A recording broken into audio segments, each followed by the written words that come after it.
Sungguhnya saya mengetahui dan telah mendapatkan kabar bahwa upaya untuk melakukan politisasi dan menjadikan saya sebagai objek di dalam berbagai putusan Mahkamah Konstitusi dan putusan Mahkamah Konstitusi terakhir maupun tentang rencana pembentukan Majelis Kehormatan MK telah saya dengar sebelum Mahkamah Konstitusi MK terbentuk.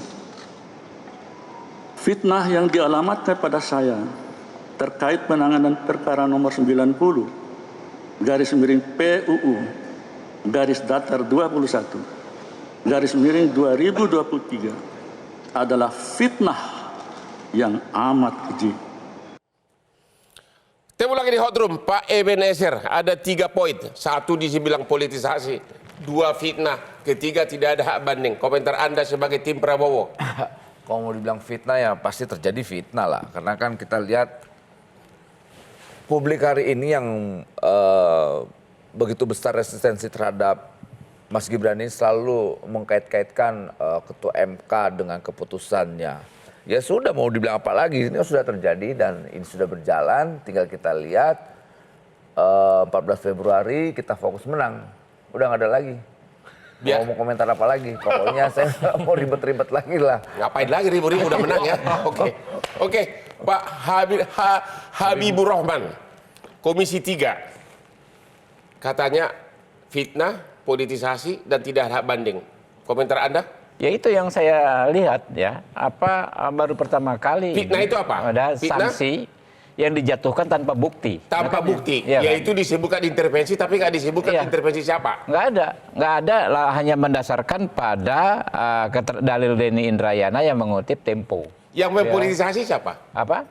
Yang mempolitisasi Anwar Usman siapa? Saya nggak tahu, tapi faktanya ini menjadi terpolitisasi. Tapi intinya gini, persoalan ini kan sebetulnya seperti disampaikan Noel ya, ketika misalnya sekarang sudah terjadi penjatuhan hukuman pelanggaran etik terhadap Anwar Usman. Kalau pihak-pihak ya yang mempersoalkan penegakan kode etik seharusnya selesai dong. Ya. Tapi kalau ingin mendeteksi adakah orang ya kan yang ingin menjadikan MK ini sebagai alat untuk menjegal, untuk membegal hak kaum muda untuk maju, terdeteksi dengan mereka yang masih ribut mengkaitkan ini lagi dengan keputusan 90 yang dikatakan harus batal karena sebagai dampak dari putusan MK ini. Kita lihat, nah itu ya itu akan bisa disimpulkan siapa orang-orang yang sebetulnya bersembunyi di balik persoalan MK ini dengan tujuan yang lain. Menurut tujuan Anda, orang-orang itulah di belakangnya Jimmy Sidiki. Saya nggak tahu ya. Ini soal ya tidak suka aja Mas Gibran maju menjadi cawapresnya Pak Prabowo. Pak Abdul Cair, ahli tata negara. Ya, ruang pembelaan bagi Anwar Usman itu harus diberikan dalam Majelis Kehormatan Banding. Jadi harus dibentuk itu. Ini tidak ada kaitannya. Itu satu, ruang pembelaan. Kita singkat yang kedua, disebutkan bahwa Anwar Usman itu diintervensi. Diuraikan nggak dalam bukti intervensi siapa? Ya, tidak ada intervensi jelas dia. Tidak ada. Faktanya siapa, saksinya siapa, alat bukti lainnya apa, kan harus ada. Saksi berlaku harus 2 orang, alat bukti surat apa? Nggak ada. Informasi harus diverifikasi siapa. Harus berkesesuaian. Dan harus ada kesamaan berdasarkan itu tidak fakta. ada dalam itu tidak ada. Hanya berita dari Tempo begitu. Ya kalau Tempo wartawan dapat dibahas testimoni di audio itu dia dari katanya, bukan saksi yang sebagaimana dimasukkan saksi yang melihat, mendengar, mengalami secara langsung. Tidak ada. Gimana? Berarti kan harus ada upaya pembelaan, ruang pembelaan bagi Anwar Usman. Jadi putusan MK ini bukanlah sesuci, sehebat yang Anda banyak orang pikirkan. Terlalu jauh kalau bilang putusan semua suci, pasti ada noda. Semua putusan nggak mungkin suci. Yang suci itu Al-Quran.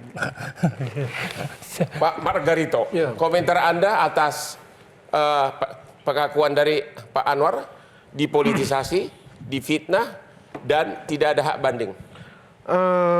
Politisasi itu sesuatu yang wajar, bukan bidang saya gitu ya. Lalu ahli tata negara loh. Tapi kan itu politik.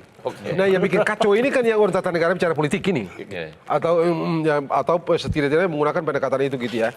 Yang mau saya kasih tanda adalah soal fitnah itu tadi. Begitu ya. Saya rasa akan bagus kalau Pak Anwar Usman mengetengahkan kepada kita, saya tidak di publik, apa sih?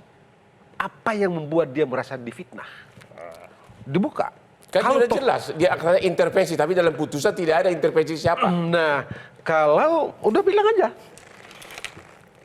aja, saya tidak pernah melakukan ini begini, tapi kalau saya begini, Ya. ini fitnah. Misalnya, bilang supaya kalau tidak bisa kita sediakan MK terobosan untuk banding itu, maka paling tidak apa yang dia katakan di publik itu Ya. bisa mengobati luka yang ditimbulkan dari putusan MK. Pak Anwar tahu nggak nomor telepon Hotman Paris pengacara? Oh iya. Nah, saya mudah-mudahan supaya gitu ya. Mahal, Bang. Tapi begini, Bang. Masalahnya mahal. Ada satu Pak Anwar Usman nggak sanggup bayar. Bang, ada satu hal gitu ya, dari yang bagus dari diskusi kita pada malam ini adalah penting untuk diketahui orang bahwa menghukum orang itu mesti pakai fakta dan fakta itu tersaji dalam persidangan dan betul-betul dicek secara objektif. Dan dalam putusan, Anda mengatakan dalam putusannya MK fakta itu tidak ada? Itu apa yang bilang? Hah? Kan Anda bilang? Apa yang bilang? Satu hal yang saya bilang, satu hal yang mesti saya bilang adalah bahwa ini bagus bagi rakyat. Menghukum orang tidak boleh pakai asumsi, menghukum orang tidak boleh pakai persepsi. Menghukum orang mesti pakai fakta dan fakta itu mesti objektif tersaji dalam persidangan. Effendi Ghazali. Saya mau mengatakan, Sebentar, dalam semua putusan yang bersifat hukum selalu ada pertimbangan bahwa menurut saksi ini ada itu nggak intervensi, ada. bahwa. Anda mengatakan tidak ada dalam putusannya Pak Jimmy. saya MK. tidak mau masuk ke situ, tapi dengan Harus masuk Iya, dong. pelan-pelan. Dengan akan ke sana dengan sangat lembut dan pelan-pelan ingin mengatakan saya tetap menghormati Prof. Jimli dan tidak langsung membeli apa yang disampaikan oleh Bapak Ketua MK ini, Ya. Bapak Anwar Usman. Masih ketua kan sampai ada sidang. Sudah berakhir. Iya, sudah berakhir anggota MK Bapak Anwar Usman. Tapi saya mau bilang begini, Hari ini kan sudah aneh bagi saya dalam konteks komunikasi bahwa orang tidak diberi kesempatan banding. Apalagi ada celah tiba-tiba dia hanya dicopot dari ketua, bukan pemberhentian sebagai hakim yang dikenal setelah saya baca-baca peraturan MK itu. Dan ini pelan-pelan betul sangat penting ketika ini dibuka, penting bagi semua ketika kita bicara 3 pasangan capres. Bagi Prabowo Gibran, ini apapun akan tercatat sebagai cawapres anak di luar nikah, kurang lebih begitu ya, karena ada pelanggaran terhadap kode etik pelanggaran berat. Awas lu kau disomasi kau nanti. Bukan, dalam tanda petik karena ada pelanggaran. Ya udahlah.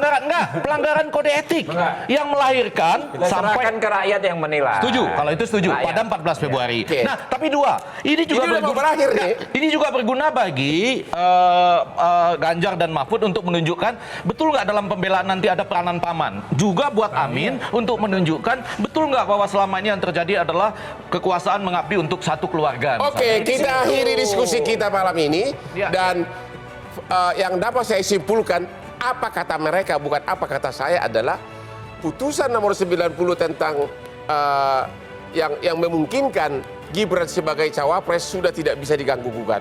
Itu satu. Yang kedua, mereka mempertanyakan kok ada putusan MK menghukum orang tapi tidak diuraikan bukti-buktinya. Ya, kok tidak diuraikan? Yang ketiga, masa orang divonis begitu berat tidak boleh banding? Kita menunggu apa kejadian berikutnya. Tetaplah di Hot Room setiap hari Rabu jam 9.30 malam karena hanya Hot Room lah yang hostnya ahli hukum. Jelajahi cara baru mendapatkan informasi. Download Metro TV Extend sekarang.